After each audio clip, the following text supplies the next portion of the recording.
Salmo 42 é um salmo, é lindo, irmãos, é lindo esse salmo. E diz assim, a partir do versículo 1, são 11 versículos, nós vamos ler e trabalhar com todos eles. Diz assim: como suspira a corça pelas correntes das águas, assim por ti, Deus, suspira a minha alma. A minha alma tem sede de Deus, do Deus vivo. Quando irei e me verei perante a face do Deus? As minhas lágrimas têm sido meu alimento de dia e de noite, enquanto me dizem continuamente: onde está o seu Deus? Lembro-me dessas coisas dentro de mim, e se me derrama a alma, de como passava eu com a multidão do povo, e os guiava em procissão à casa de Deus, entre gritos de alegria e louvor, multidão em festa.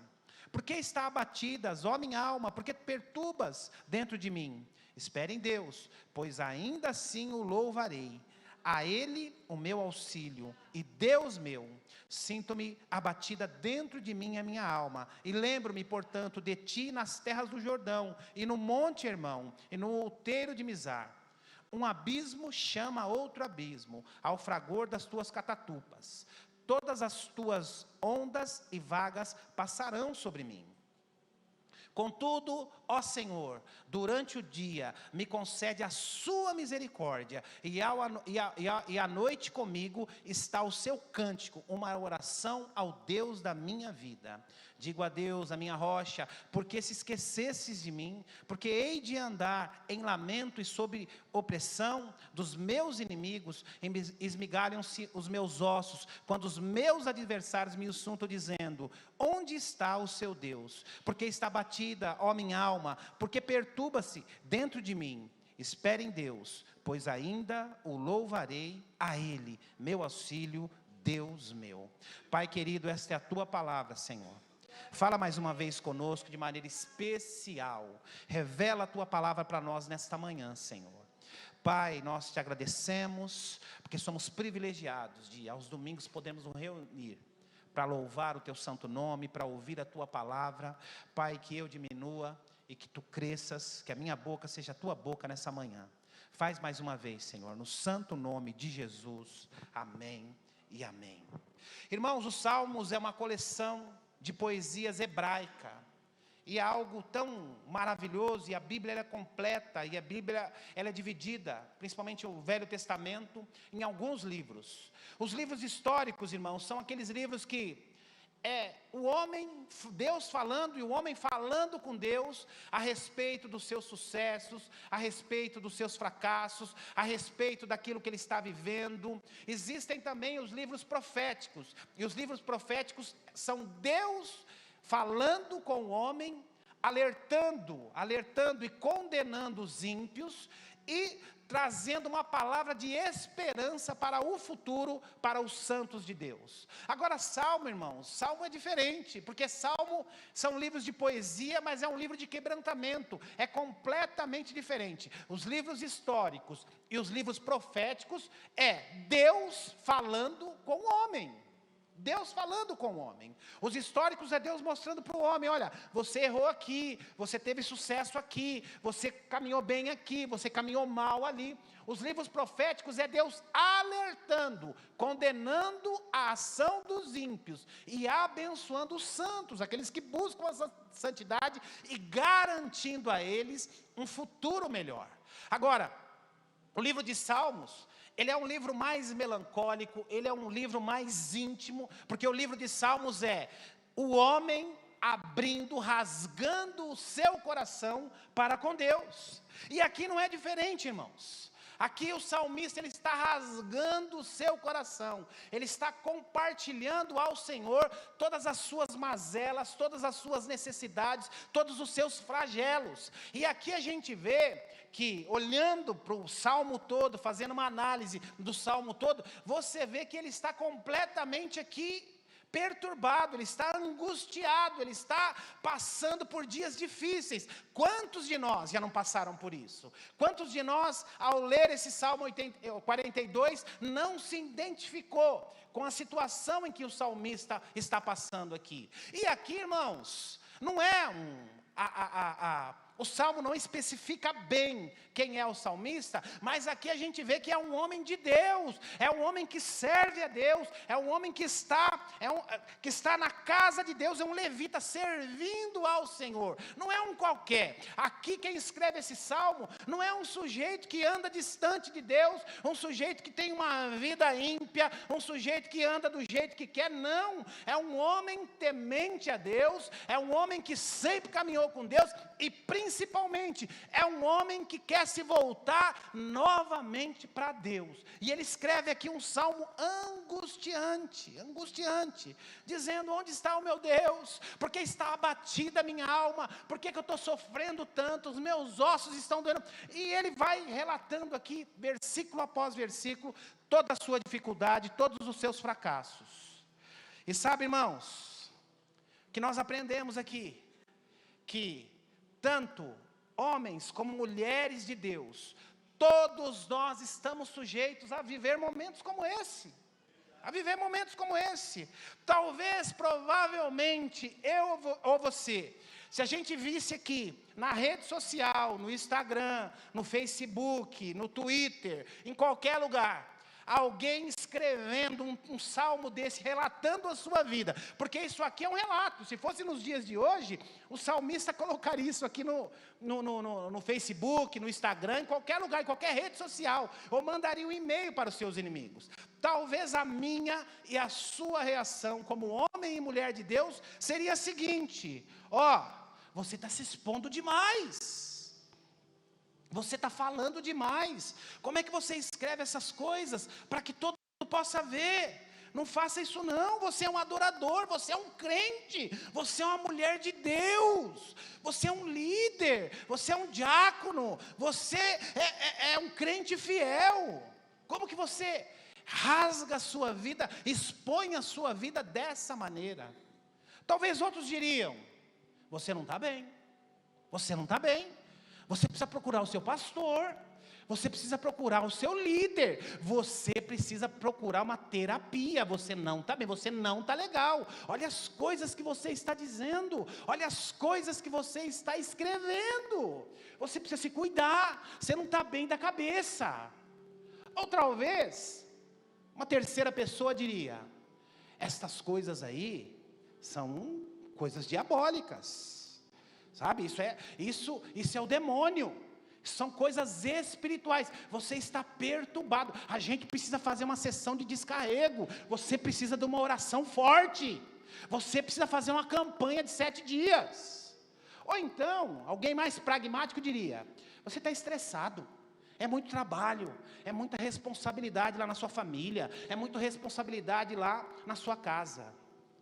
Entretanto, irmãos, esse salmo ele fala 10 vezes sobre tristeza, sobre dor na alma, sobre dor nos ossos. Onde está o meu Deus? É um salmo melancólico. E por que Deus permite que um homem escreve esse salmo, e passado quase 3.000 anos, estamos nós aqui estudando o que este homem passou no momento em que ele escreve esse salmo? Para mostrar para mim e para você, para ensinar para mim e para você, que nós, homens e mulheres de Deus, que nós, homens e mulheres que buscam a santidade, cheios de falhas, mas homens e mulheres que buscam a santidade, estamos sujeitos às mesmas dificuldades, estamos sujeitos às mesmas debilidades. Vai ter dia que você não vai acordar bem. Vai ter dia que você não vai estar animado, Rodrigo. Vai ter dia que você não vai querer fazer nada. Entretanto, nós precisamos voltar o nosso coração para Deus, buscar mais a presença de Deus, como nós acabamos de cantar aqui, e entender que Deus é a única solução para os nossos problemas. Para os nossos problemas. E aqui, irmãos, ele faz 9 perguntas. Ele está tão angustiado, David, ele está tão aflito, ele está tão desejoso da presença de Deus, que ele faz 9 perguntas. Eu até grifei aqui as perguntas que ele faz. Primeiro ele diz, lá no versículo 2, Quando irei e me verei perante a ti, ó Deus? Aí lá no versículo 3 ele diz: onde está o meu Deus? Aí no versículo 5 ele diz: porque está abatida a minha alma. Aí depois ele diz: porque perturbas dentro de mim. Aí lá no versículo 4 ele diz, no versículo 6 ele diz: Senhor, por que se esquecestes de mim? Por que eu estou vivendo sob a pressão dos meus inimigos? Aí lá no versículo 11 ele diz: meus inimigos estão perguntando onde o Senhor está, porque está abatida a minha alma. Mais uma vez ele falou: porque se perturbas dentro de mim. Ou seja, ele está tão abatido, ele está tão aflito, ele está tão angustiado, que ele faz 9 perguntas para o Senhor. 9 perguntas.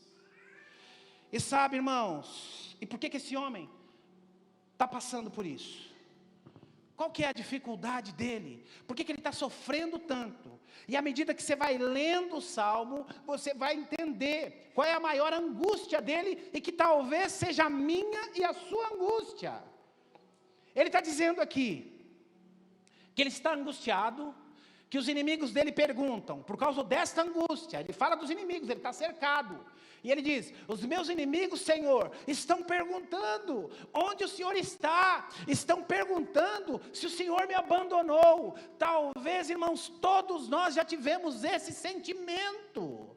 Você está orando por alguém que você ama, você está orando por alguém que está doente, e você está lá buscando a Deus, jejuando, levantando as madrugadas, e essa pessoa morre. Aí o sentimento que vem no coração é: Senhor, por que me abandonaste? Senhor, quando eu verei a tua face novamente? Senhor, quando eu verei a manifestação da sua graça sobre a minha vida? Ou então, você está passando por uma necessidade familiar, uma necessidade profissional, e você orou, e você jejuou, e você se preparou, e você fez tudo o que precisava fazer, mas o resultado final não é aquilo que você esperava. Aí vem esse sentimento ao coração: Senhor, por quê? Por que, Senhor? Por quê? Por que me abandonastes? Por que não derramaste sobre mim a sua graça? Quantos de nós já não teve esse sentimento? Agora aqui, irmãos, nós vamos estudar e pensar um pouquinho o que estava acontecendo com esse salmista. Por que ele está tão abatido? Por que ele está tão angustiado? Por que ele está tão aflito? E aqui, em primeiro lugar, irmãos, ele está no norte de Israel. Ele fala: olha, estou aqui no pé do Monte Hermon.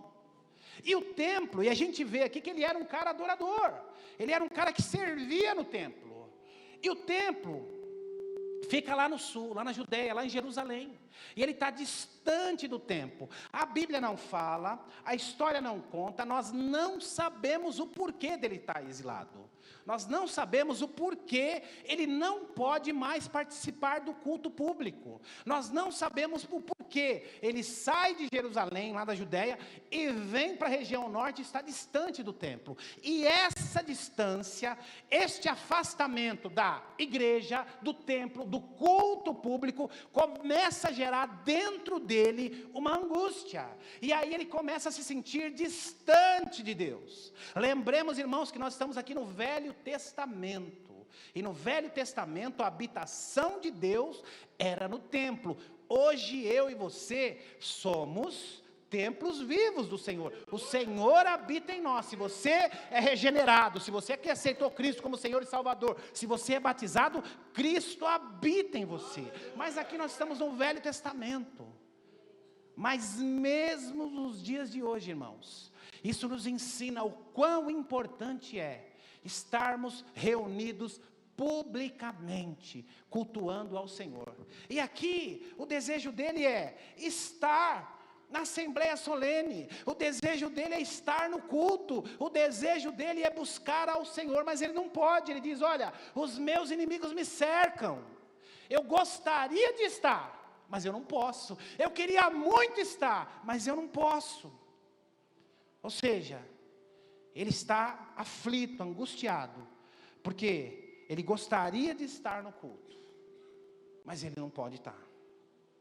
E aqui, como eu passei para vocês, irmãos, ele faz 9 perguntas ao Senhor. 9 perguntas. Ele faz 9 questionamentos. Olha, Senhor, os meus inimigos estão perguntando onde está o meu Deus. Senhor, por que está abatida a minha alma? Por que eu estou triste? Por que eu estou desanimado? Senhor, quando o Senhor vai me socorrer? E a única coisa que ele recebe é o silêncio. Você já pensou nisso, irmãos? Você já passou por isso? Quantas vezes você fez perguntas para Deus e o que você recebeu foi silêncio? Silêncio. E muitas vezes o que nós vamos receber do Senhor é apenas silêncio. Silêncio. E o silêncio, irmãos, ele é devastador. Mas o silêncio muitas vezes fala demais. Muitas vezes o silêncio fala muito.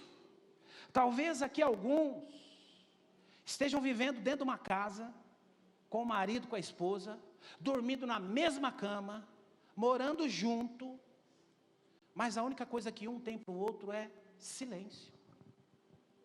Talvez aqui tenhamos pais, que têm os seus filhos dentro de casa, moram juntos, convivem juntos, mas talvez a única coisa que um tem para o outro é silêncio.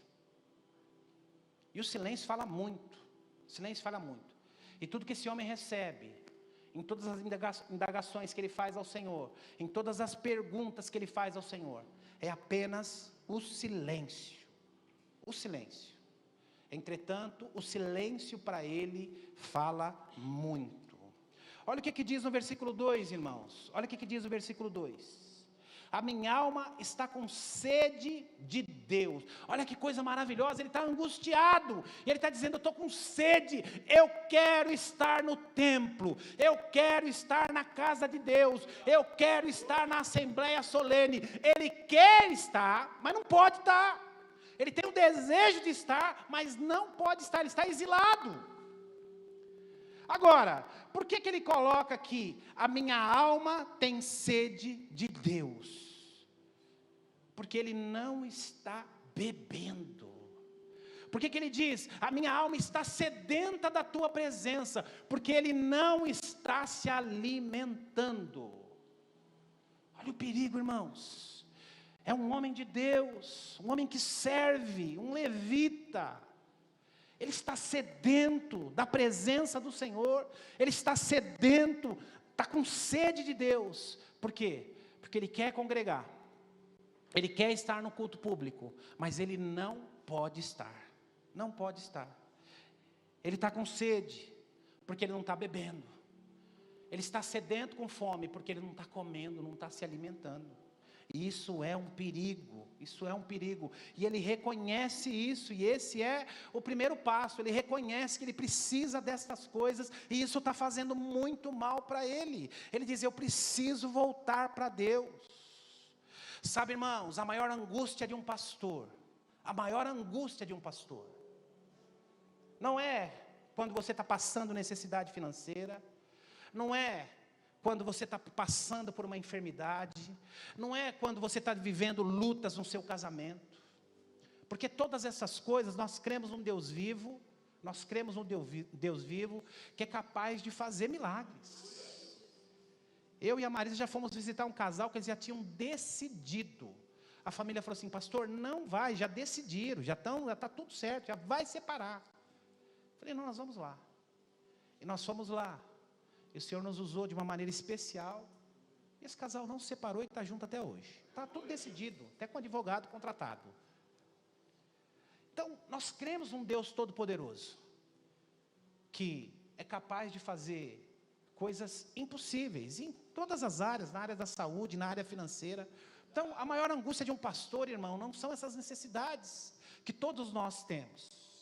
A maior angústia de um pastor, aqui o salmista, ele está exilado, Carlos. Agora, a maior angústia de um pastor é que, quando o crente, quando uma ovelha do seu rebanho, ela se auto-exilia. Ela para de vir aos cultos. Ah, por quê? Ah, não estou afim. Ah, não, estou acompanhando aqui via internet. Se auto-exila. E isso, irmãos, é um problema. Isso tem sido um problema muito maior depois de 2020, após a pandemia. Sabe por quê, irmãos? Porque eu conheço muitas pessoas que, assim como este salmista, vivem esse dilema.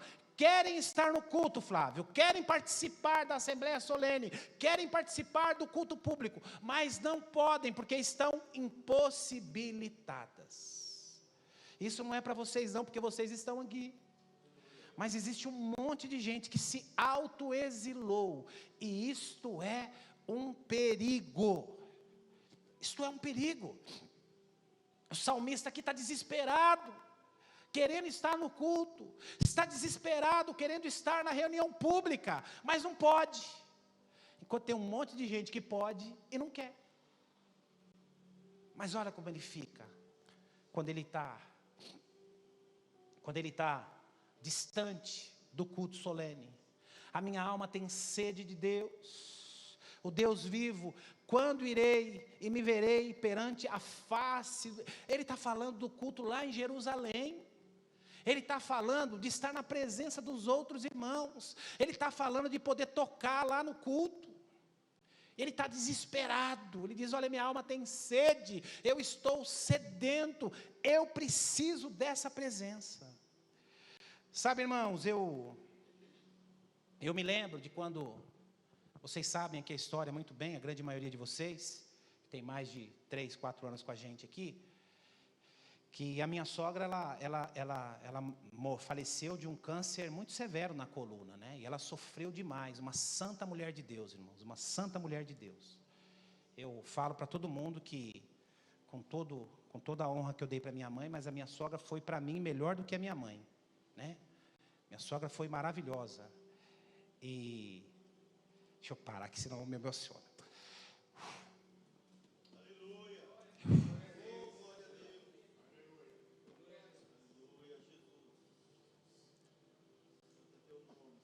Eu me lembro, irmãos, que quando nós íamos visitar ela, eu e a Marisa, ela nunca reclamou: está doendo, estou com dor. Ela só chorava para falar que ela sentia falta de estar no culto. E todas as vezes que ela falava, né, a respeito de que queria estar no culto, ela desabava a chorar. E nós sabíamos que ela tinha dores fortíssimas, irmãos, que ela sofria demais. E ela sofreu muito até morrer. Mas a angústia dela, o sofrimento dela era a falta de estar no culto. E ela falava para mim, ela falava: 10, quando que será? Quando que eu vou poder? Eu trazia esperança para ela, mas sabendo que só um milagre, né? Ela falava: não vejo a hora de voltar para casa e poder estar no culto, não vejo a hora. E ontem, quando eu preparava essa mensagem, eu lembrava disso, sabe? Lembrava o mesmo martírio que esse salmista está sofrendo, é o martírio que ela sofreu. Desejosa de estar na casa do Senhor, desejosa de estar na Assembleia Solene, desejosa de estar no culto, mas não podia estar. Estava exilada em hospital, impossibilitada de louvar ao Senhor. Sabe, irmãos, sabe, o dia que nós entendermos o quanto é importante estarmos reunidos como igreja, o quão importante é cuidarmos uns dos outros, exortarmos uns aos outros, como é a recomendação que o apóstolo Paulo nos deixou, a gente nunca vai deixar de estar junto. E o quanto isso é importante. Às vezes existem: ninguém olha para mim, eu não vou mais porque não falaram oi para mim, não ligaram para mim, não foram na minha casa. E aí, sempre que eu sou indagado por essas questões, eu sempre faço aquele papel de sempre, até em casa, com a minha esposa, com as minhas filhas, a gente faz esse exercício, de sempre se colocar no lugar do outro. Mas o outro fez tal coisa para mim. Mas o que você fez também? Mas o outro não fez tal coisa para mim. Mas o que você fez para ele também, ou para ela? Então, esse é o exercício diário que o cristão tem que fazer todos os dias. Porque se tem coisa que o diabo quer colocar na minha cabeça e na sua cabeça, é que aqui não é um bom lugar, que aqui não existem pessoas boas. É isso que o diabo mais quer colocar na sua cabeça, para te afastar da presença de Deus. Sabe, irmãos, olha o que diz no versículo 4. Olha o que ele diz no versículo 4. Ele diz assim: lembro-me dessas coisas, e dentro de mim se derrama a alma, quando eu passava com a multidão e os guiava em procissão à casa de Deus, entre gritos de alegria e louvor, e multidão em festa.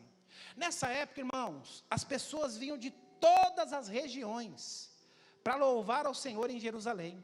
E aqueles que vinham de longe, vinham em procissão. Muitas vezes eles traziam as suas barracas e acampavam no meio do caminho, porque muitas vezes era uma viagem de dias. E ele está dizendo aqui que ele liderava este povo, ele liderava estas pessoas, ele liderava esta procissão. E ele está recordando aqui, olhando para a vida dele lá atrás, ele dizia: como era bom o tempo que eu reunia todo aquele povo, toda aquela turma, e nós íamos em direção à Judéia, em direção a Jerusalém, para irmos para o templo, louvar o santo nome do Senhor. Sabe, irmãos, essas coisas são boas, essas coisas são maravilhosas, nós olharmos para o passado e ver o quanto Deus foi bom conosco. Eu queria mostrar algumas fotos para você, para te animar aí. Está no jeito aí, filha? Se precisar apagar a luz, você apaga aí. É mais ou menos o exercício que o salmista fez. Deixa eu ler enquanto preparo, deixa eu ler mais uma vez o versículo, para ficar bem gravado aí. Eu lembro-me bem das coisas dentro de mim, e derrama minha alma, de como passava eu pela multidão, e o povo, e guiava o povo em procissão à casa de Deus, e entre gritos de alegria e louvor, a multidão fazia uma grande festa. Aí logo na sequência, no versículo 5, ele diz: como está abatida a minha alma, porque se perturbas dentro de mim. Essa foto aí, irmãos, é a foto lá do seminário, lá de 2009, quando eu me formei. Esse aí é o pastor Enéas Tonini. Aí ele tinha 92 anos, um dos meus professores. Ele já é falecido já. Que tempo bom, irmãos. Quando eu olho para isso, eu digo: que época boa, que tempo bom. Passa aí mais uma foto.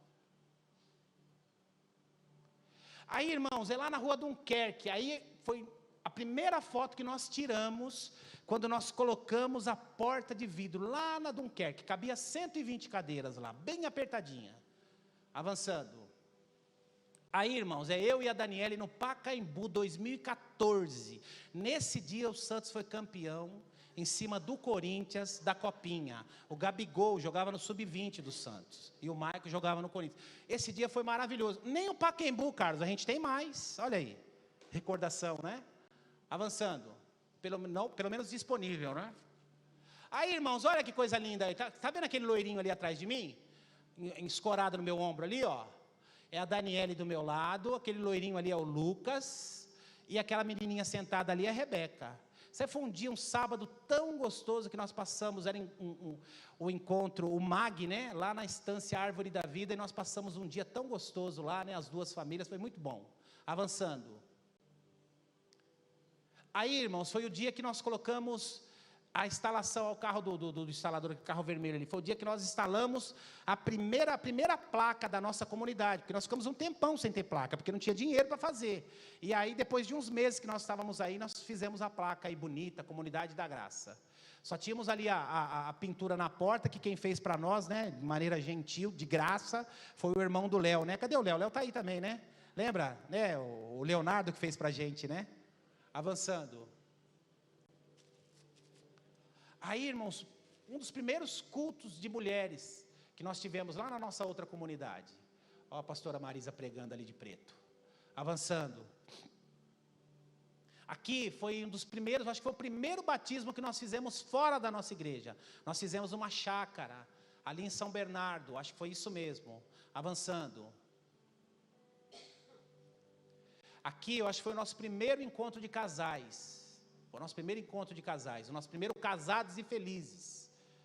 Aí, eu acho que é a formação do Casados e Felizes, isso mesmo, da primeira turma. Aí, também, a turma que nós nos reunimos, os cursos de terça-feira, de quarta-feira, essa é a primeira turma, curso de liderança. Avançando. Aí, irmãos, foi quando nós mudamos para cá, o prédio era assim, ó. O prédio era exatamente assim. Nós tivemos que fazer tudo, literalmente, outubro de 2015. Avançando. Aí, ó, pessoal lá na mesma Estância Árvore da Vida, lá em em Sumaré, a turma foi para lá, né? Dos primeiros encontros, avançando, os jovens. Aqui é o nosso prédio, nós preparando o nosso prédio para a inauguração. Placa, fizemos uma placa bonita, esse prédio aqui, avançando. Aí, ó, já pintado e avançando. Aí, acho que a continuação do nosso encontro de casais. Avançando. Aqui, irmãos, é uma turma que nós tínhamos. Quantos lembram da oração de sábado de manhã? Nós tínhamos os fiéis aqui, era 8 ou 7? Era 7 horas, né? Nós nos reunimos das 7 às 8 da manhã, todos os sábados, para orar. Tínhamos esse grupo aí é os fiéis, né? Que era rotativo, mas essa turma estava sempre aí. Todos os sábados, nos nossos primeiros 5, 6 anos. Aí, irmãos, olha aqui, a inauguração, não coube. Nosso culto era à noite ainda, não coube dentro da igreja. O pessoal do lado de fora ali, ó, avançando. Aí era a festa das supervisões que nós fazíamos. Olha aí, a festa das supervisões. Nós não tínhamos, a parede era aqui nessa coluna, né? A igreja era bem menor. Aí, irmãos, foi eu acho que o nosso primeiro batismo aqui. Nesse batismo se batizou o Marcelo, se batizou o Jonathan da Tati, que não está aí hoje. Marcelo da Cris está aí hoje? Não, está trabalhando hoje, né? Um dos primeiros batismos que nós fizemos aqui, avançando. Aí o nosso prédio, quando a gente estava preparando para a inauguração. Acabou?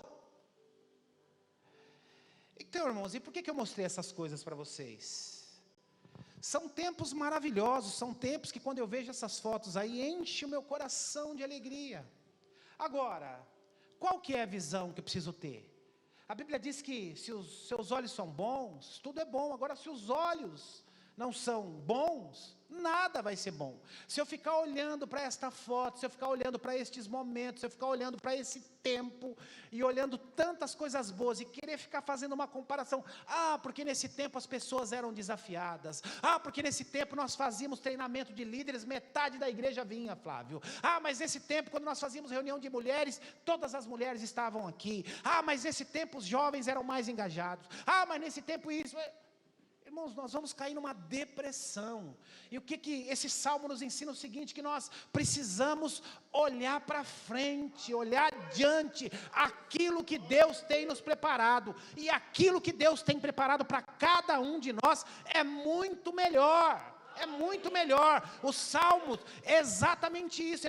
Ele tá mostrando para mim, para você. Ele está dizendo, olha, aquele tempo era maravilhoso, quando eu conduzia o povo procissão, quando eu conduzia o povo, e eles iam cantando e gritando com alegria, porque estamos indo à casa do Senhor. Aí logo na sequência ele olha e diz, como está abatida a minha alma, como eu estou triste, porque ele está olhando para trás, lembrando desses momentos bons, mas sem criar nesse momento a expectativa de que Deus pode fazer ainda muito melhor.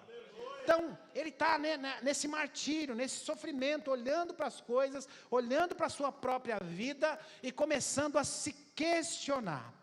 Irmãos, no versículo 5, existe algo aqui que a língua portuguesa chama de solilóquio. O que é isso? É falar consigo mesmo. Ele faz uma autoanálise da sua própria vida. Olha o que diz aqui no versículo 5, logo na sequência. Ele relembra destas coisas, do tempo que ele ia em procissão. Aí logo no versículo 5 ele diz o seguinte, porque está abatida, ó minha alma, por que te perturbas dentro de mim? Aí logo na sequência ele diz, espere em Deus, pois ainda o louvarei. Ele é o meu auxílio, Deus meu. Muitas vezes, irmãos, ele está fazendo aqui uma autoterapia. É muitas vezes o que eu e você precisamos fazer. Ele está dizendo aqui, olha, eu estou abatido, a minha alma está triste, eu estou muitas vezes desesperançado. Entretanto, na continuação do texto ele diz, Espere em Deus, pois eu tenho certeza que estes momentos maravilhosos, eles voltarão. Esses momentos de alegria, eu voltarei a louvar ao Senhor. E o que o Senhor nos diz essa manhã é exatamente isso. Não importa o que você está vivendo agora, não importa como está a sua vida hoje, não importa o que você está vivendo com seus filhos, no seu casamento, na sua vida financeira, o que Deus tem preparado é muito melhor.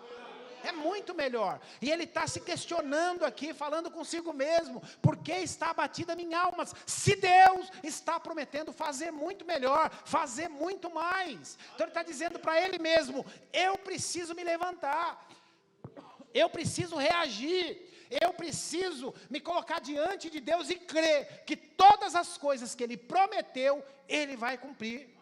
Ele vai cumprir. Não existe, irmãos, não existe coisa pior, não existe coisa pior do que você criar uma expectativa e essa expectativa não se realizar. Muitas vezes é frustrante.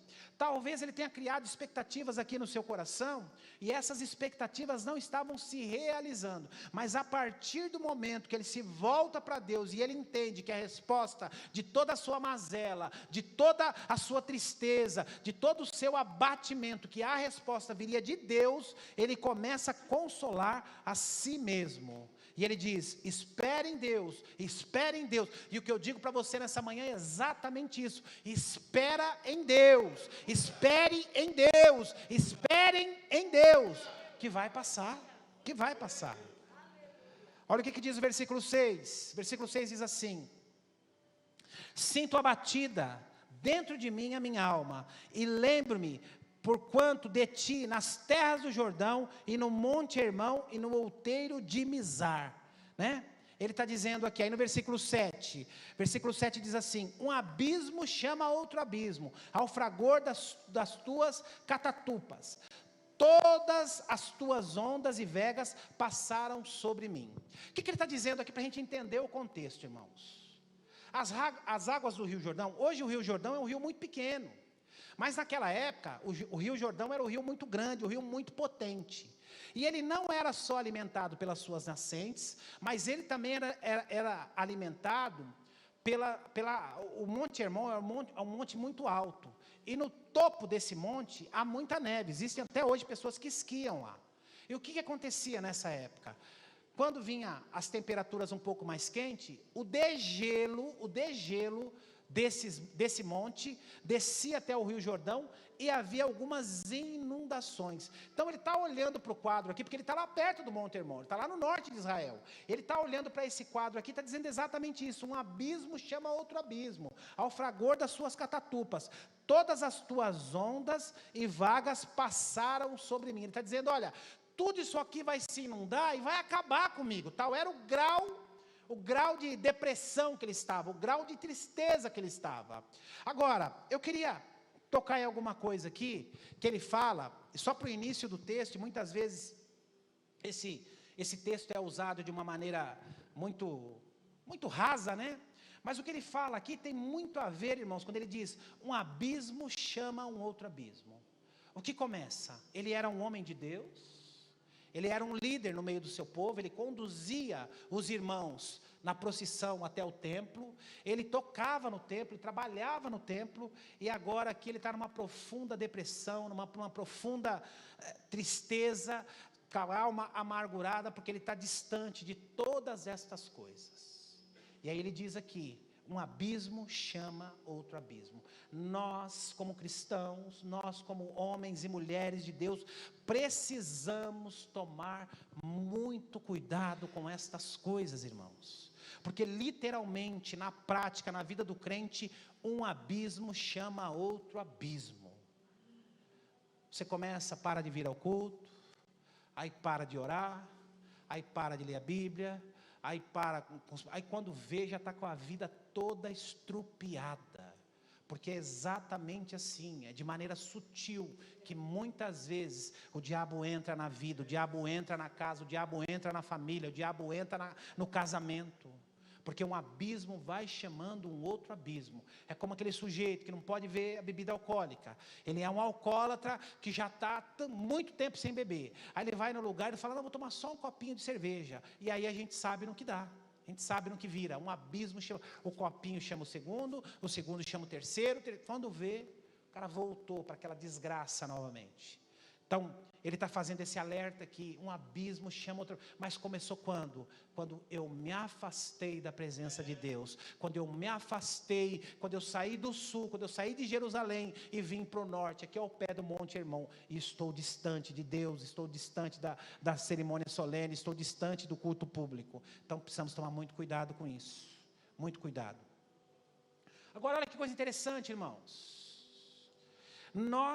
Isso chama-se, olha aqui, versículo, só primeira palavra, contudo, versículo 7 ele diz, um abismo chama outro abismo, ao fragor das tuas catatupas, todas as tuas ondas e vagas passaram sobre mim. Aí no versículo 8 ele vem, contudo, esse contudo, a gente precisa tomar muito cuidado, irmãos, esse contudo, mas, entretanto, é uma conjunção adversativa. E a imprensa hoje em dia, a imprensa que fala de política, tem usado isso já há alguns anos muito bem. A inflação subiu, mas existem outras coisas boas. No outro caso o país está caminhando bem, mas outras coisas estão caminhando mal. E aqui a gente precisa tomar muito cuidado com prestar muita atenção nessa conjunção adversativa.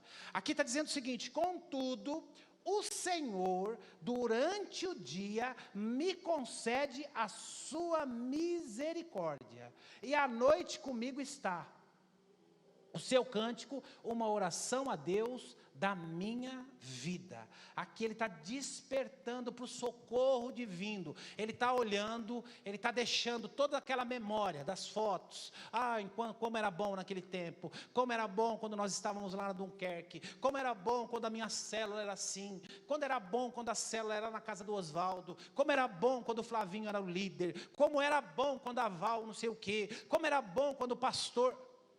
Não, ele para de olhar para trás, e começa a enxergar aquilo que o Senhor pode fazer, aquilo que o Senhor vai fazer. Ele começa a olhar para o socorro divino, e contrasta duramente com aquilo que ele acaba de falar no versículo 7, ele está falando do abismo, está falando que ele pode se morrer afogado, que as coisas estão difíceis, aí logo no versículo 8 ele, contudo, essas coisas estão acontecendo, podem acontecer, entretanto, eu tenho um Deus que pode mudar toda e qualquer situação. Sabe o que é isso aqui? Isso aqui fala de renovo, irmãos. Ele foi dormir abatido e acordou completamente renovado, porque o coração dele se encheu de esperança, o coração dele começou a se voltar para Deus, e ele falou, esse é um momento que eu estou vivendo, esse é um tempo que eu estou vivendo, mas o Senhor está me preparando coisas melhores. É isso que eu digo para você nessa manhã, este é um tempo que talvez você esteja vivendo, essa é uma dificuldade que você talvez esteja vivendo, mas amanhã o Senhor está preparando coisas muito melhores, muito melhores, muito melhores. Ele foi dormir abatido e acorda completamente renovado. E aí, enquanto a banda sobe aqui, irmãos, eu queria concluir.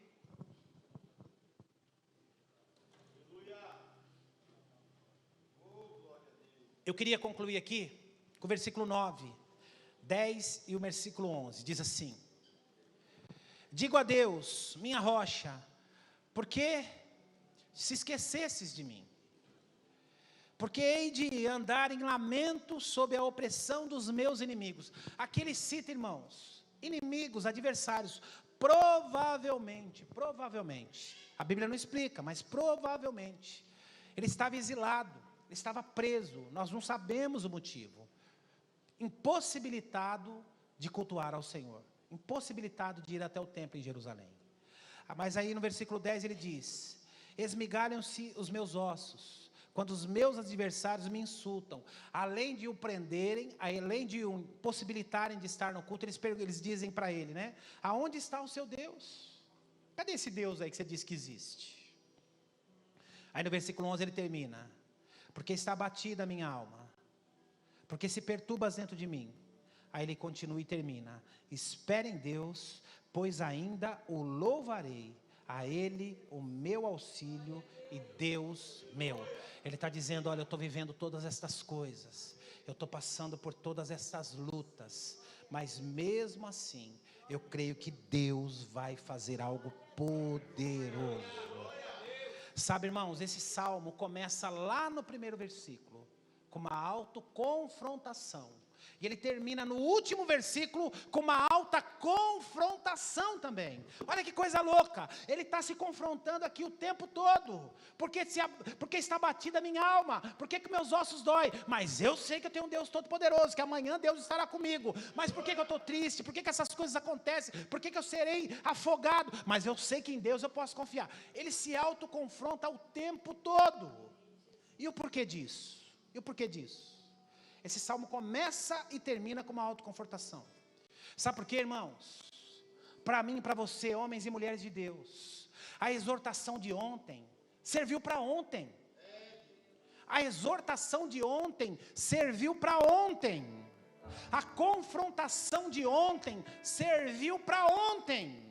A palavra de ontem serviu para ontem. Por isso que eu e você, irmãos, nós precisamos buscar a Deus todos os dias. Todos os dias. Porque a confrontação, a exortação, a palavra de ontem serviu para ontem. Para hoje nós precisamos, o maná novo todos os dias. Todos os dias. Por isso que você não pode deixar de orar. Por isso que você não pode deixar de ler a palavra. Por isso que você não pode, nós nos reunimos uma vez por semana. Por isso que você não pode deixar de vir ao culto. Você não pode deixar. Por isso você não pode deixar de ir na célula. Porque o de ontem foi para ontem. O maná de ontem foi para ontem. O de hoje é algo novo. É algo novo. Precisamos cultuar a Deus todos os dias. Precisamos estar na Assembleia Solene todos os domingos, em todas as reuniões que estiverem disponíveis, porque a exortação e a confrontação de ontem serviu para ontem. O que Deus tem para hoje é algo novo. E ele termina: espere em Deus, pois ainda o louvarei, Ele é o meu auxílio, Ele é o meu Deus, Ele é o nosso Deus. Amém? Vamos ficar em pé, eu quero orar com você.